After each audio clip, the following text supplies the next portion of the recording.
Okay, so let's just jump right in and unpack this.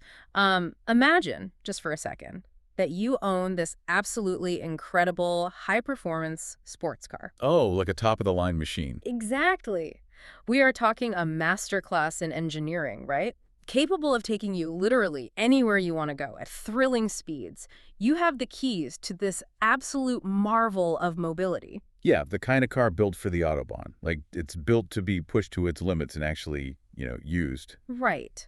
But now imagine that instead of ever actually driving this car, like instead of feeling the engine rumble or testing the suspension on a winding road or just taking it out on the open highway, you just park it on your front lawn.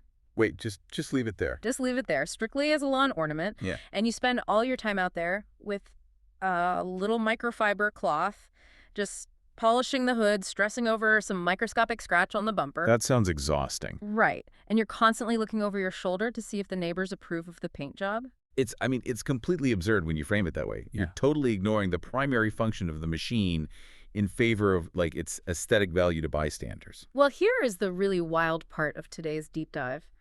Aren't we doing exactly that to our own bodies? Oh, wow. Yeah.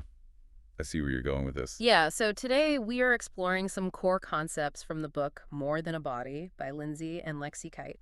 And the entire premise rests on this single, massive paradigm shift, treating your body as an instrument for your own experience rather than an ornament for others to evaluate. And that shift, it's incredibly difficult because we don't operate in a vacuum, right? Our environment actively trains us from a very young age to self-objectify. Yeah, to view ourselves from the outside in. Exactly. Yeah. We are conditioned to start measuring our worth by anticipating how other people perceive our physical form, which fundamentally rewires how we navigate the world. I really want to look at the mechanics of how that rewiring actually happens. Because I think the most common trap we all fall into is the mirror. Oh, the mirror is a big one. Yeah. Right.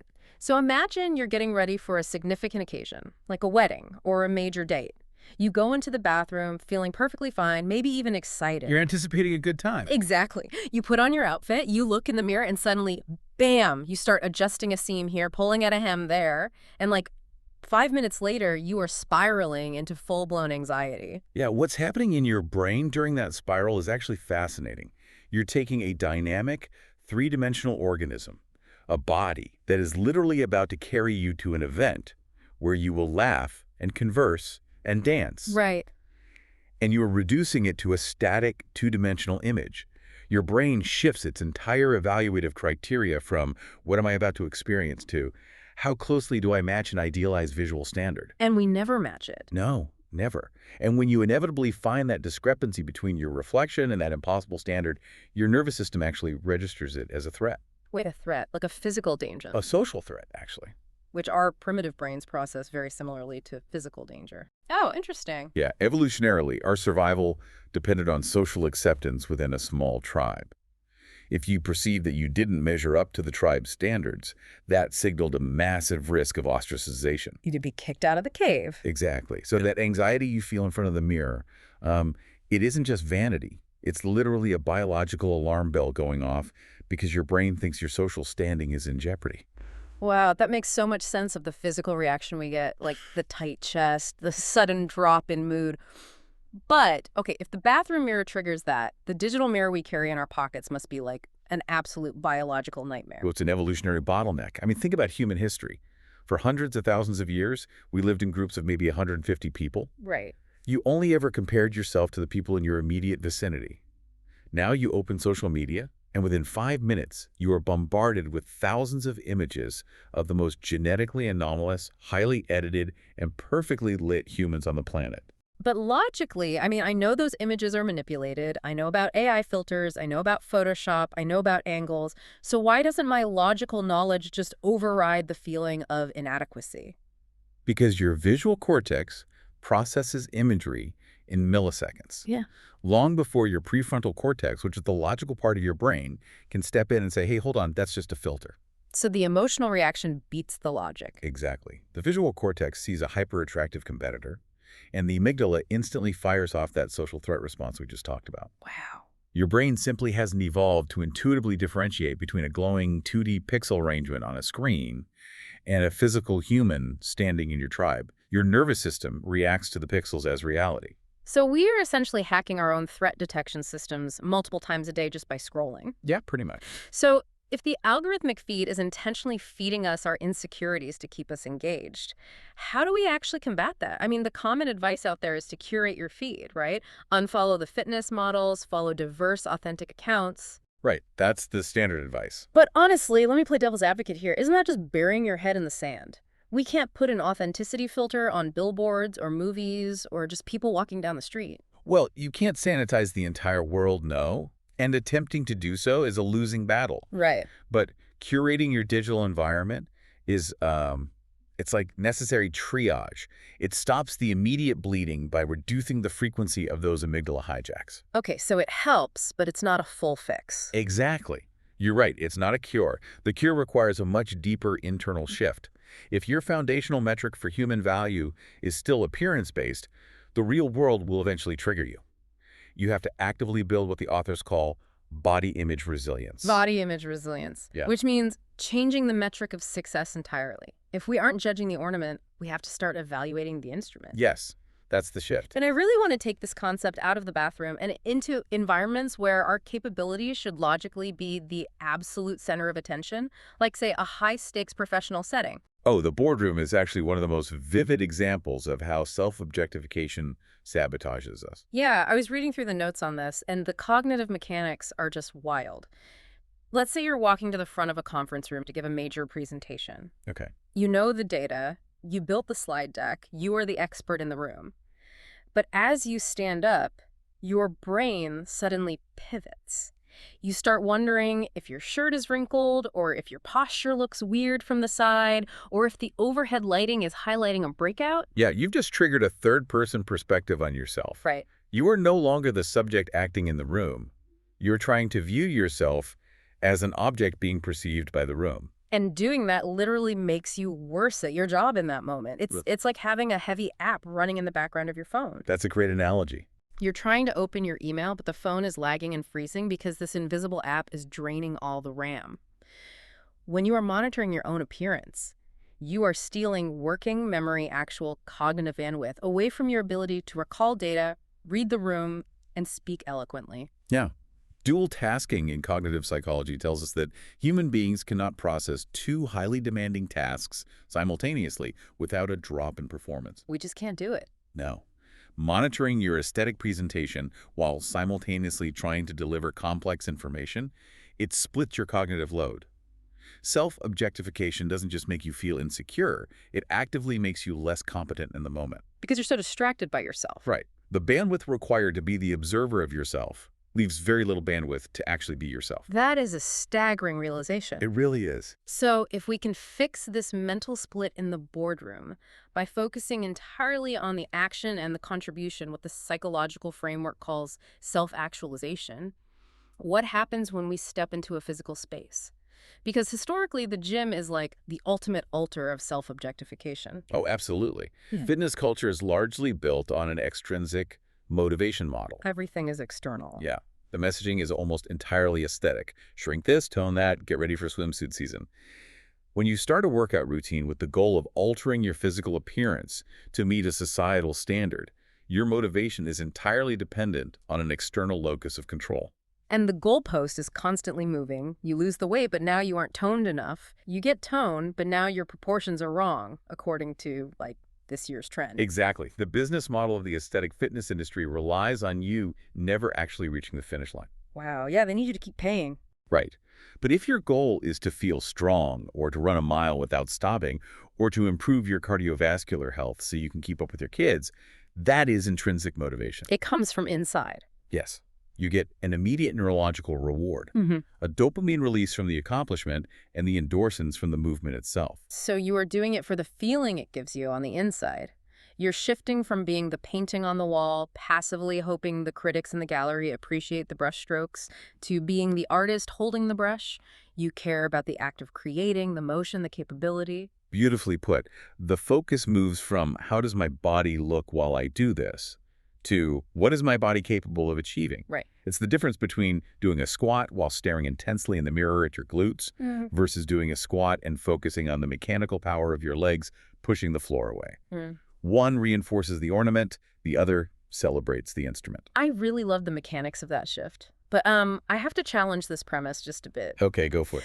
We can adopt this empowering artist mindset all we want, right? We can focus on intrinsic goals and our internal metrics of success, but we still live in a society that objectively rewards the painting. That's true. We know that the halo effect exists. People who fit conventional beauty standards are often unconsciously perceived as more competent, they get hired more easily, they're treated better by strangers. So how do we balance our internal self-actualization with a world that visually judges us before we even open our mouths? It's a vital question, and it's a tough one. Acknowledging body image resilience does not mean ignoring the reality of pretty privilege or the harsh truths of societal bias. So we aren't just pretending it doesn't happen. No. The framework doesn't ask you to pretend the world is fair. It asks you to carefully choose where you deploy your limited energy. Ah. If you spend your life trying to manipulate society's initial superficial gaze by constantly altering yourself, you will be exhausted, and your sense of worth will forever be held hostage by the opinions of strangers. Because we simply cannot control the external gaze, no matter what we do. We can't, but we have absolute control over our response to it. And crucially, we have control over the microcultures we choose to participate in. Okay, what do you mean by microcultures? Well, we don't have to tackle the macro-societal biases alone. This is where the concept moves beyond just individual cognitive behavioral tricks and steps into the realm of sociology. The power of the collective. Because trying to maintain this instrument mindset alone while surrounded by people obsessed with the ornament sounds like a complete recipe for burnout. Exactly.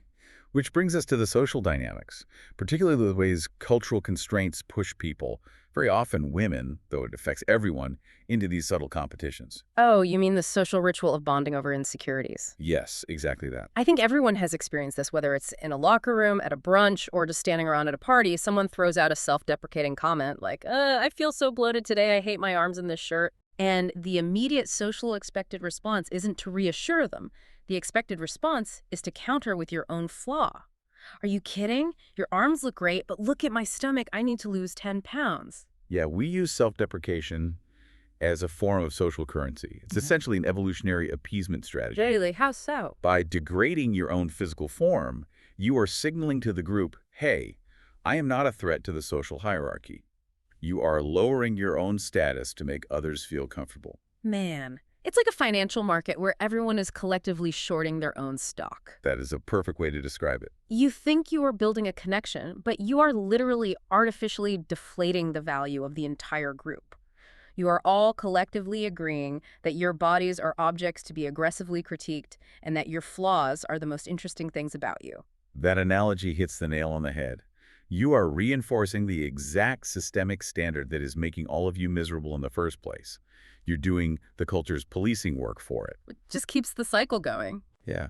Bonding over negative body image actively reinforces polarization and undermines the collective power of the group. If your shared foundation is mutual self-objectification, Yeah. you cannot build a resilient community. So how do we actually disrupt that market? Like, practically speaking, if someone throws out that self-deprecating comment at a party, how do you change the culture of that room without sounding like some preachy self-help guru? You disrupt it by simply refusing to participate in the ritual. Mm-hmm. You don't have to give a big speech. You just change the currency. Okay, how? If someone criticizes their own body, you pivot the focus to their capabilities or their character. So you say, I don't know about any of that, but I do know the presentation you gave yesterday was brilliant. Oh, I like that. Or, when discussing your own body, you normalize neutrality or functional appreciation, like, I'm just glad my legs let me finish that hike today. You literally starve the comparison engine. When you intentionally change the conversation from aesthetic comparison to functional celebration, you dismantle the standard in real time. But, I mean, even with a supportive community and all this cognitive awareness, we have to talk about the reality of the relapse. Because the bounce back is never a perfectly linear trajectory. Oh, of course not. Setbacks are guaranteed, the cultural conditioning is just too deeply ingrained, and the media environment is too loud to ever expect perfection. Right. Because you do all this internal work. You clear the RAM in your brain, you start exercising for the endorphins, you disrupt the toxic locker room talk, and you feel great for months. Yeah. And then, one day, you try on a pair of pants from last year and they don't button. Or a family member makes an offhand, critical comment about your weight at dinner, And in a split second, that amygdala hijacks your brain again. It comes rushing back. The anxiety floods back and you feel like an absolute fraud, like all that resilience just vanished. But see, that is a misunderstanding of what resilience actually is. Resilience is not Teflon, right? It's a muscle that tears and repairs. Resilience isn't the absence of a setback. It is measured entirely by the speed of your recovery. Oh, that's a crucial distinction, the speed of recovery. Right. A year ago, that pair of pants might have ruined your week, caused you to crash diet, and sent you into a spiral of self-loathing. Today, it might ruin your afternoon, but by the evening, you've deployed your cognitive toolkit. And what exactly is in that toolkit when the amygdala is screaming at you? The first step is just acknowledging the biological reality of what is happening without judgment. You practice radical self-compassion. Just giving yourself some grace. Yeah. You say, of course I feel terrible right now. My brain just perceived a social threat because of a piece of fabric. You externalize the problem. The problem isn't your body. The problem is the cultural standard that gave the piece of fabric so much power. You pull the lens back. You reconnect with why you started viewing your body as an instrument in the first place. And you celebrate the micro-victories. Recognizing that you interrupted the downward spiral faster than you used to is a massive win. You have to actively reinforce the new neural pathways that say, my value is not determined by my dimensions. It is a profound shift in how we navigate the physical world. We've mapped out some really complex territory today. I mean, we started by looking at how the brain processes our reflections, both in the physical mirror and the digital one. Yeah, and why our nervous systems react to those 2D pixels as real-world competition. Right. And then we moved into the boardroom, identifying how self-objectification literally drains our cognitive bandwidth, making us less effective when we are hyper-focused on the external gaze. And we looked at how to reclaim our physical spaces, shifting from that exhausting treadmill of extrinsic aesthetic goals to the deeply rewarding pursuit of intrinsic functional capability. We are the artist, not the canvas. Exactly. And ultimately, we examine the sociology of our relationships, why we use self-deprecation as social currency to appease the group, and how refusing to short our own stock is the first step to building genuine, resilient communities. I love that. Listen, your body is the only permanent home you will ever know. It is a wildly complex, fiercely capable instrument designed to let you experience the friction, the joy, and the texture of the world. It really is. It processes the taste of a great meal, the physical exertion of a steep climb, the warmth of the sun, and the embrace of the people you care about. When we leave it parked on the lawn just to be polished and judged, we miss out on the drive entirely. It is the vehicle of your existence, not the billboard of your worth. Absolutely. So before we wrap up this deep dive, we want to leave you with a thought experiment to test this framework in your own mind. We've talked extensively about the visual gaze and how heavily we weigh it. Right. So imagine if tomorrow humanity entirely lost the ability to perceive physical appearance. If, in a visual sense, you were suddenly invisible to everyone else and they were completely invisible to you, what specific skills, actions, or sensations would instantly become the most valuable and cherished things your body could do for you?